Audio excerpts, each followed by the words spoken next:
There is a small hamlet in the water region of Kamau. People call it HUE Hamlet.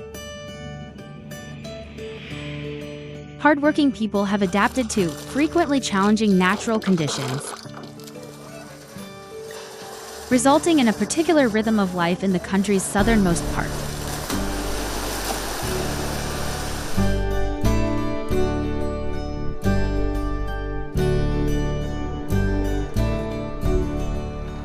Today, Thailin welcomes viewers of the Mekong Delta Life program to visit Dam Doi district, Kamau province, to witness the rhythm of life of the HUE Hamlet residents in Ngok Chin commune, and gain insight into their thinking and working routines. The community is known as HUE Hamlet because of its high concentration of residents who have migrated from Phuoc Hue province. There are approximately 60 households and over 250 individuals residing here, with the earliest arrivals dating back to 1954.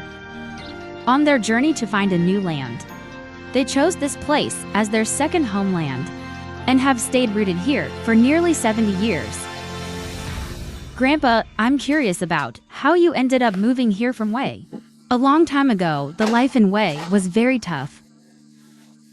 The population was too large and the land was scarce, making it difficult to support ourselves. Due to these challenging conditions, my family and many others decided to migrate in search of better economic opportunities. When we arrived in Kamau town, which is now known as Kamau City, we heard from the people who had come before us about a place called Bao Sen. Bao Sen was a region where we are now, with vast lands and a sparse population, promising opportunities for a better life. Encouraged by this, we decided to move here and start anew. Over the years, we have built a thriving community. Life is getting better and better. Our children have received good educations, and some have even become engineers, doctors, or government officials at the provincial or district levels. Overcoming numerous challenges, they've built the stable life and established position they enjoy today. This journey has been a long and arduous process. Initially, the residents of HUE Hamlet overcame many challenges in the new land, which is the differences in lifestyles, way of thinking and working. It's a journey filled with sweat and effort, so that today, the tough land does not betray people's endeavors. After decades of attachment to this land, the residents of HUE Hamlet now understand the local way of life, no differently from the natives. Their lives are intertwined with shrimps and crabs. Through many seasons of salt and fresh water, they chose suitable and sustainable farming methods with an environmentally friendly lifestyle.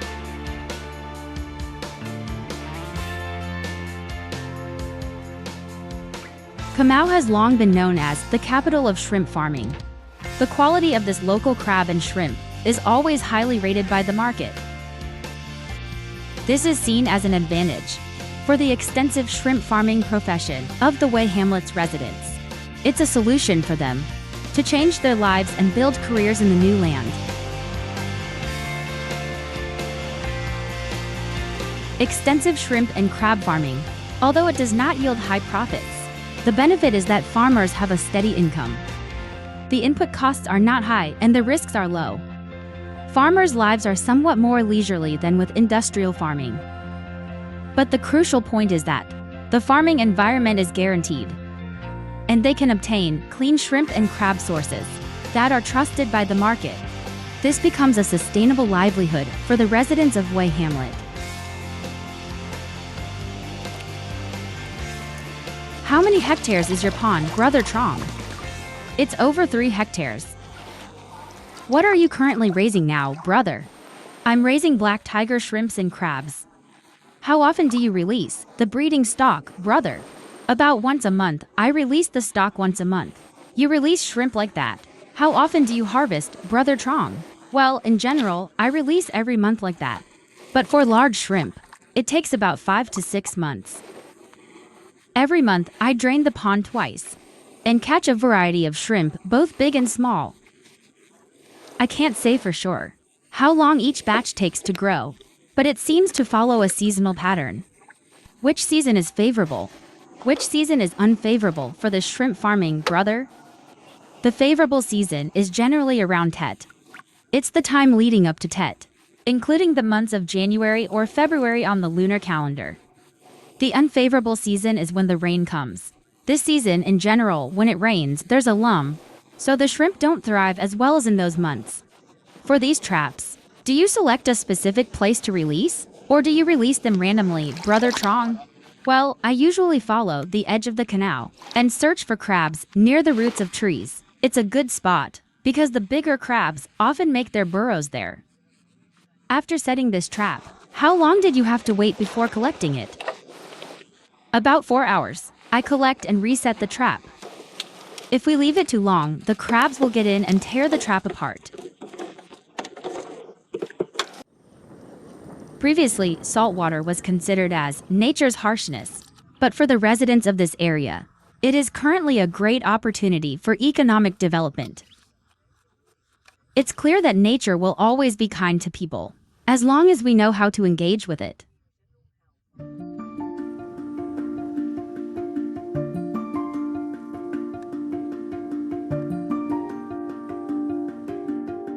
On the shrimp fields today, a new rhythm of life is beginning to spread by the industrious and creative residents of HUE Hamlet. With the model of raising blood cockles combined with extensive shrimp and crab farming in ponds, the initial positive signals from this model are becoming the motivation for the residents of HUE Hamlet to start expanding it, helping stabilize their lives. This serves as evidence for the wisdom decision of their ancestors, who chose this land as a settlement.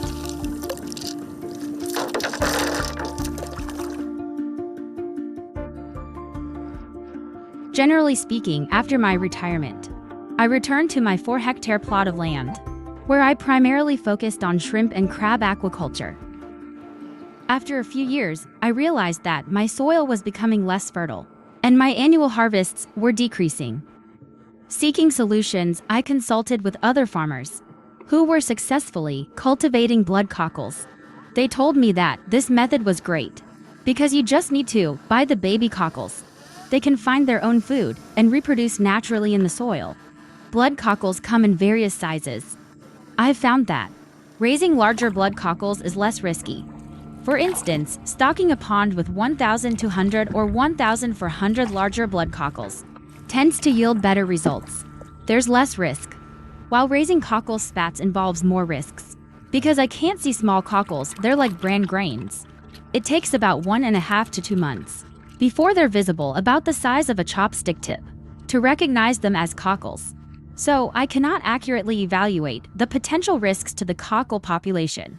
There are places, some areas believe that raising cockles means the shrimp won't be effective because they eat all the nutrients. But in fact, I've been raising them for 7-8 years now and it's the same. Similarly, the shrimp yield has remained stable. The blood cockles haven't caused any issues, and the crab population has actually thrived. So when seeking a livelihood far from home, my parents expressed their desire to return to our hometown. However, when my siblings returned to the hometown, they found the life there too difficult. So they couldn't stay and had to return here. Even though we say it's tough here, it's actually better than the hometown. Therefore, from that point on, we committed to building our lives and careers in this land.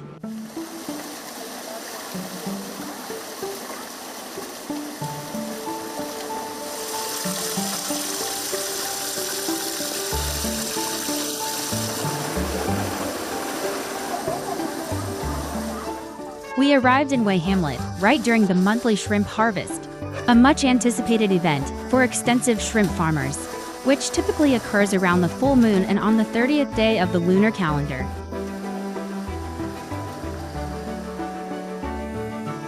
The rainy season is considered as the off-season for extensive shrimp farming. So during this season, people only hope to make ends meet supporting their families until they can renovate the ponds and begin a new shrimp farming season. This cycle of production has become a way of life for the residents of HUE Hamlet.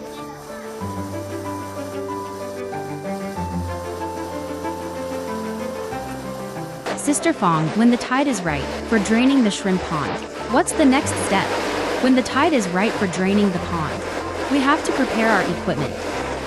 First, we have to patch the net, and then insert the frame into the fishing trap cage. After that, we release the water. When the water level rises, we go back and stretch the cages outwards, letting water in, so that the shrimp come out for harvesting. When the tide stops and the water becomes clear, we close the sluice gate. At that point, I remove the shrimp fishing cage. This season, it's not as good as in the dry seasons. The rainy season is mainly for renovation. We've already started renovating the ponds. This year, I made only a few million. Back then, we would drain once, and it would be tens of millions. Because the industrial shrimp farming is now done a lot, and the water is also polluted. Thus, it's not as successful as in the past. Sister Pham, do you think that? The extensive shrimp farming can provide a sustainable livelihood for the people in HUE Hamlet of Dam Doi district. The shrimp farming provides a more comfortable life compared to the rice farming. The latter is hard work, while the former is a pretty easygoing job. It's quite relaxed. The draining process typically takes 3 to 4 days. However, during peak seasons with larger catches, it can extend to 4 to 5 days. Then I get some time off. Despite nearing the end of the shrimp season, coming to HUE Hamlet at this time, we can feel the lively atmosphere in this small hamlet. There are people who work tirelessly day and night, hoping to exchange for a bright future for their next generations.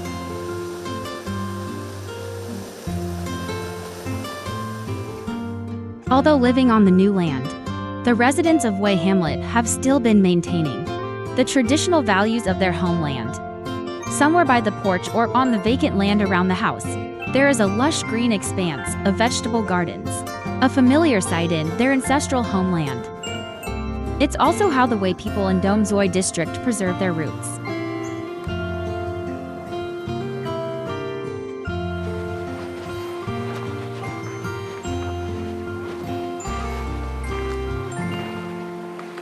Diligent in work, industrious and hardworking are among the beautiful virtues that have given the HUE residents here the prosperous life they have today.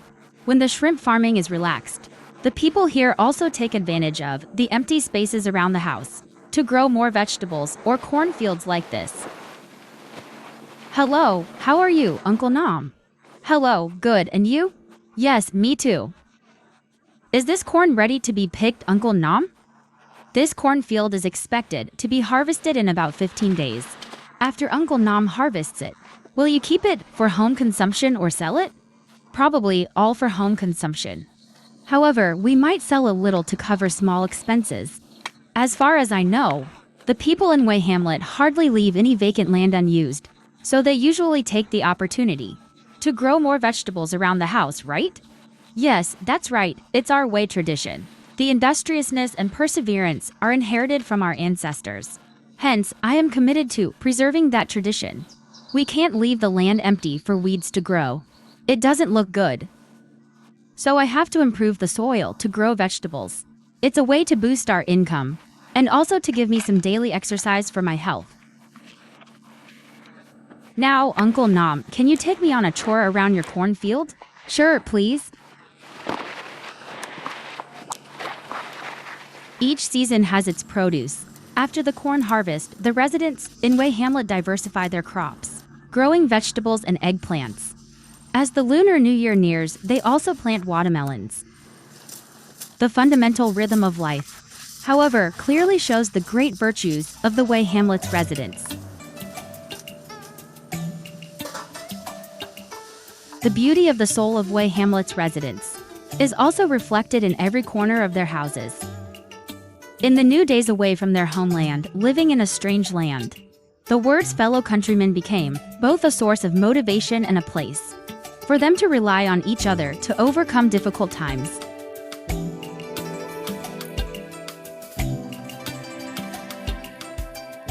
That sentiment has still been preserved until today.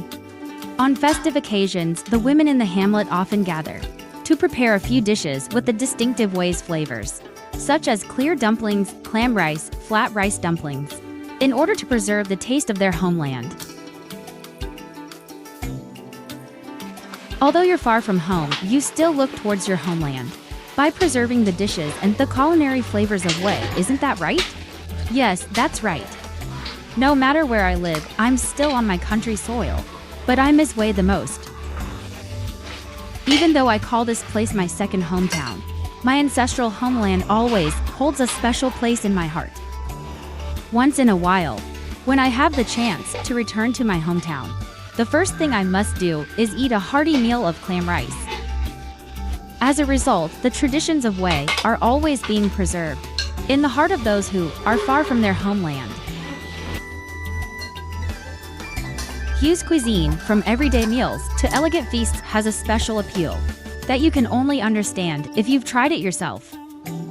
In the waterways of Khao, the Hue's flavor somehow helps them ease their homesickness.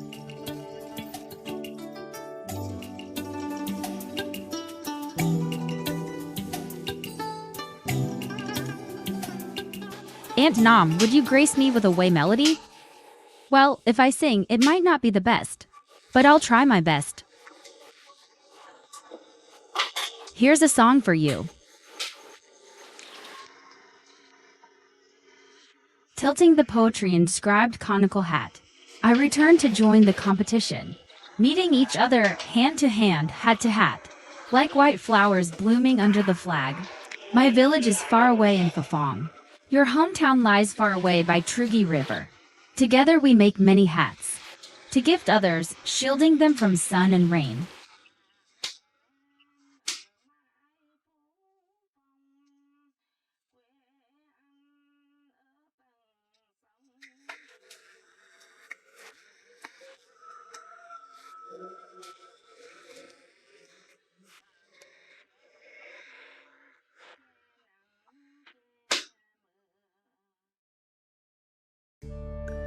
Visiting Hue Hamlet, experiencing the life of the residents here, has left deep impressions in our hearts. With the local residents, the Hue Hamlet's people live in harmony with a strong sense of community. As for the Hue Hamlet's people, they are united and closely bonded, supporting each other, while preserving something distinctly Hue in the waterways of Khao.